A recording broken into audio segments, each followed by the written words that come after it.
This content is based on telepathic communication between the ninth density collective of Ra and their conduit, Joe.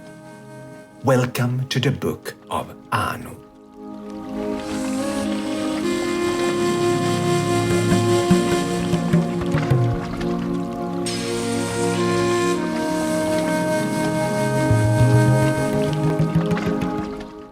You are approaching New Earth, a sanctuary where all the spiritual misfits will finally find a place to settle. They fit beautifully into this new reality of brighter light and faster vibration. New Earth will become the new normal, and those still trapped in the old paradigm can no longer stop what is coming. The awakening starseeds of the Aquarian age have a brand new story to tell. They speak of hope and love, dreaming of rainbows and peace. They co-create a land where colorful dragons fly and blissful mermaids rest on sandy beaches. An inner Merlin lives in all men, and a powerful Homia resides within all women. As you wield your magic wand or Makalai, you change your appearance and transform your reality. The tables are turning, the oppressed are taking back their planet, and a new world is forming.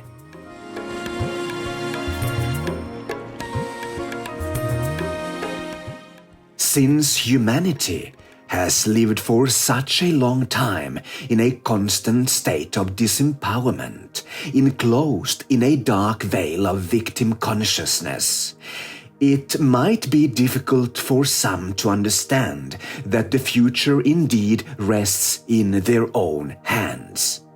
You create your own reality every day, regardless of how your day unfolds.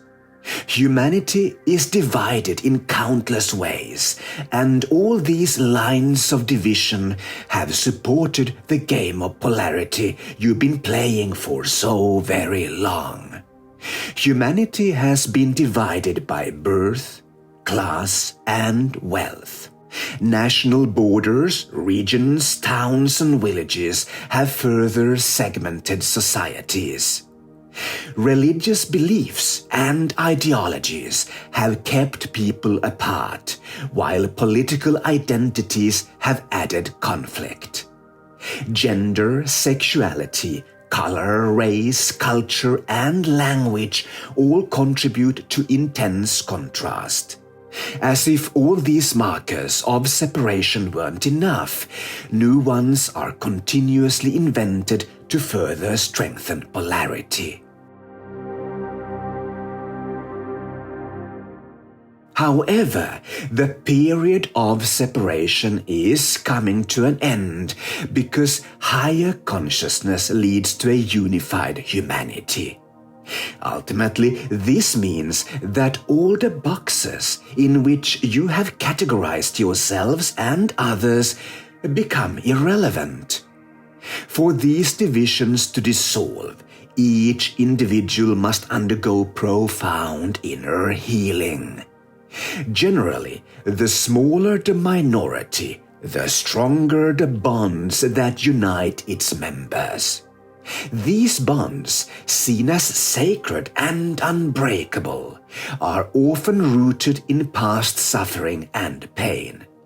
Many thought patterns that set people apart form during early years, and pride is cultivated in most groups. The ego loves pride in all its forms. Just like a cat loves to play with cardboard boxes, the ego finds comfort in the illusion of separation. Humans are still greatly fond of national, geographical, historical, cultural, religious, linguistic, and ethnic divisions. Additionally, the differences in social standing that the unjust distribution of wealth creates are embraced by the players within the political system. All of the above are ideas that must be abandoned as a species rises above the third density chessboard and breaks free from the physical realms.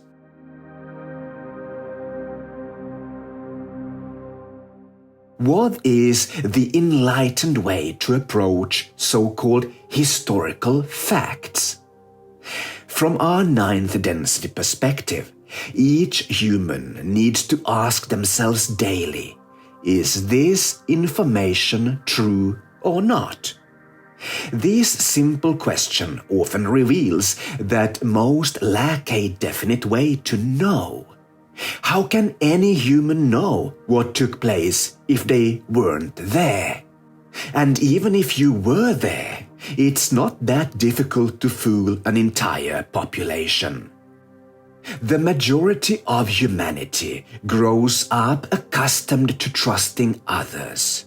Initially, it's their parents who, over time, prove not to hold all the answers. Then, trust shifts to researchers, scientists, doctors, journalists, politicians, and even celebrities. At this point in your evolution, every single human should have enough evidence that people spread lies because of ignorance to get ahead, to benefit themselves, sometimes to protect others, but mostly because it's convenient. Everyone in the third density is deeply influenced by their own belief systems and controlled by unknown forces. Let's consider a few examples and discuss how humanity needs to change in order to ascend to the next realm. Is celebrating victories in wars a wise thing to do? We think you already know the answer. Energy, vibration, and frequency are all that exist in this universe.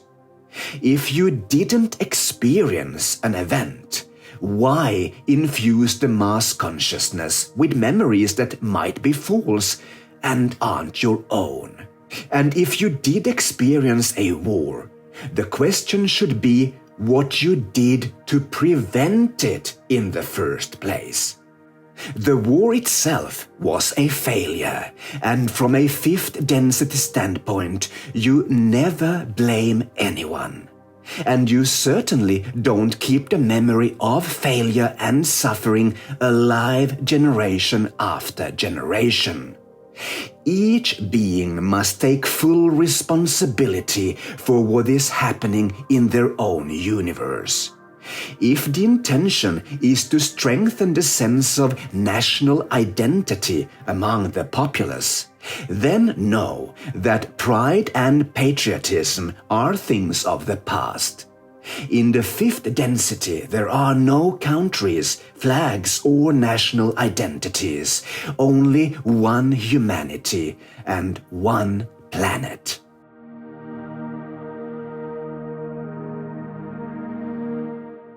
Regarding human history, please remember that this universe is a simulation, and what you teach your children about the past is colored by your own upbringing and belief systems. In fact, the past has nothing to do with who you are today. Might you have forgotten your true essence? You do remember that you are God, don't you?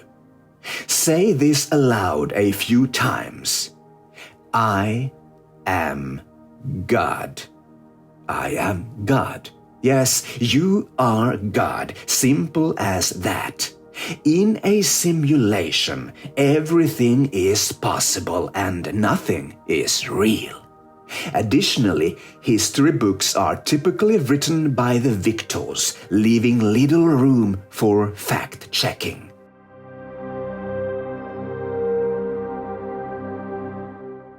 On Earth, there are many minorities, each having experienced mistreatment in various past incarnations.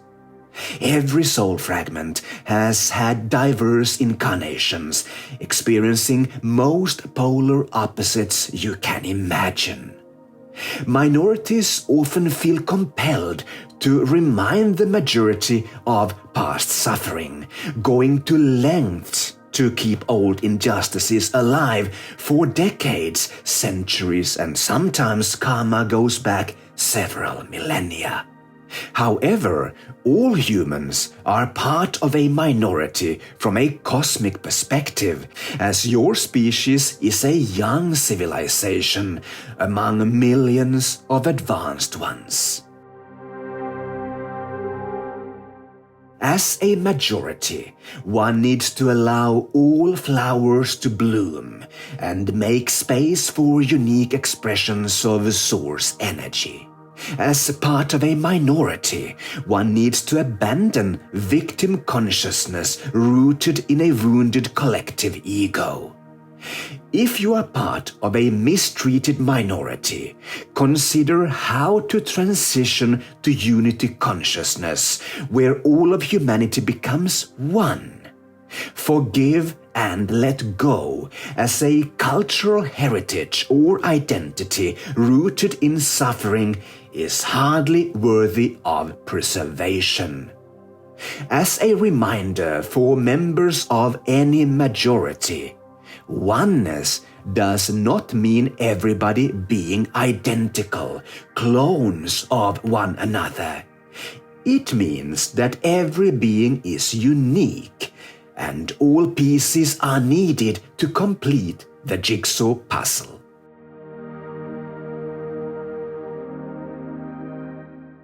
There's a prevailing belief among humans that you must educate the younger generation about past atrocities.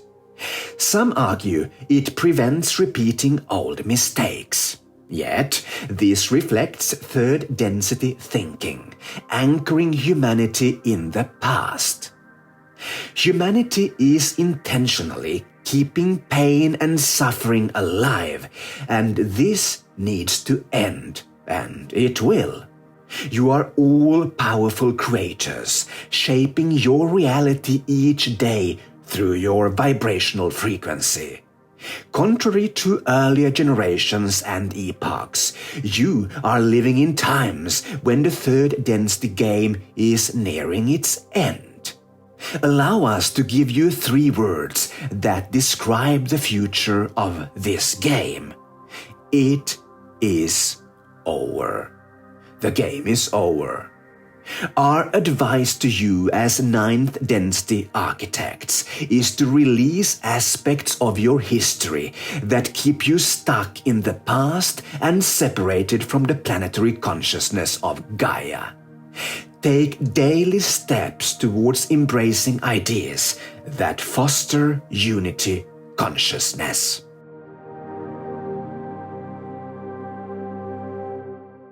To ascend, belief systems must be abandoned. It's impossible to evolve as a species if individuals perceive themselves as somehow superior or chosen by a higher power. Following the crowd does not lead to enlightenment. The path to the 5th density moves away from all belief systems towards advanced intelligence and knowing. Ask yourself, am I living authentically? And what does authenticity mean to me? With higher consciousness, you'll understand that everyone must consciously choose between service to self or service to others. One cannot achieve a 5th density consciousness without deep inner healing and facing the shadow aspects of oneself. The more deeply rooted you are in religious, political, and other ideologies, the more challenging the awakening process becomes, especially given the limited time left. It's simply impossible to attain enlightenment while living, acting, and thinking in ways that separate you from Gaia.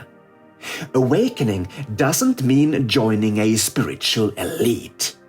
It means speaking your truth within the crowd and working toward oneness. You do this without forsaking your ideals when tempted by paths that divert you from your soul's journey.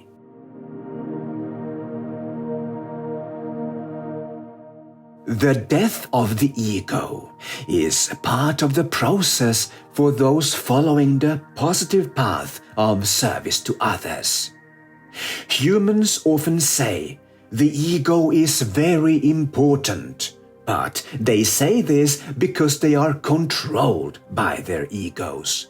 They argue that without an ego you could not have created all your wonderful gadgets and reached your current standard of living. This is of course not true, as your standard of living would be considerably higher if humanity had embraced unity consciousness decades or centuries ago. From beings who have transcended their egos, you hear a different story. They say that the ego has played its role. It was important and kept humanity alive on the savannah, but it now needs to be abandoned.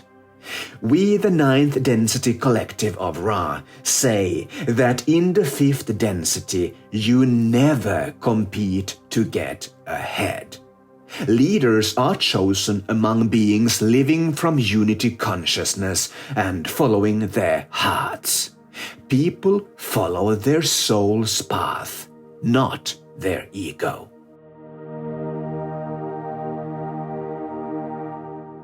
All relationships change as the ego is removed from the equation. The death of the third density ego means ascending beyond the physical body and becoming part of the semi-physical realms. This is true for the collective choosing service to others. What the negative polarity does is a very different story. However, just as we advise you to rise above victimhood, to forgive and let go of your past selves, we are also selective in our teaching. We focus on the positive polarity, the path of light, and disregard the path of darkness. This does not mean that we are unaware of it. It means we are selective because it is what this universe demands of everybody.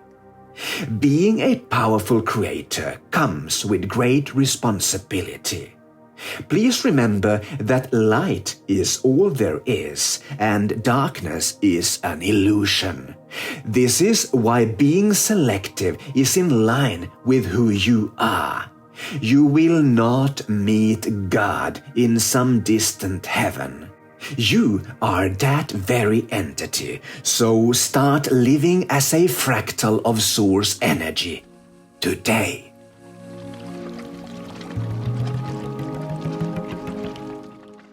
You are in a critical stage on your ascension journey, and the time for investing in your individual healing is running short.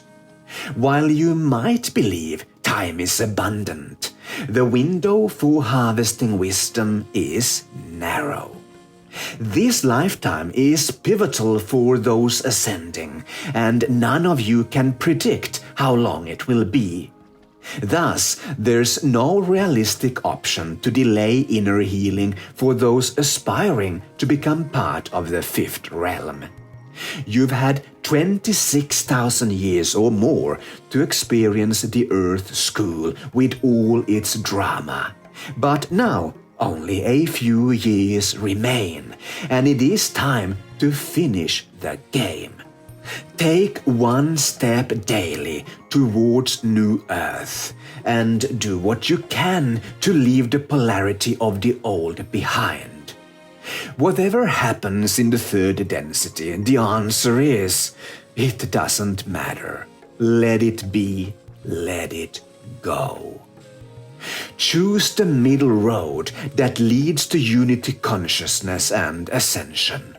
This is the moment to change the way you think, act, and feel. You are powerful beyond words.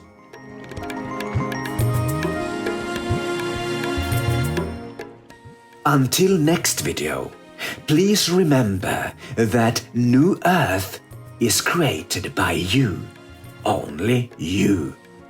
This is your starseed mission, and so it begins.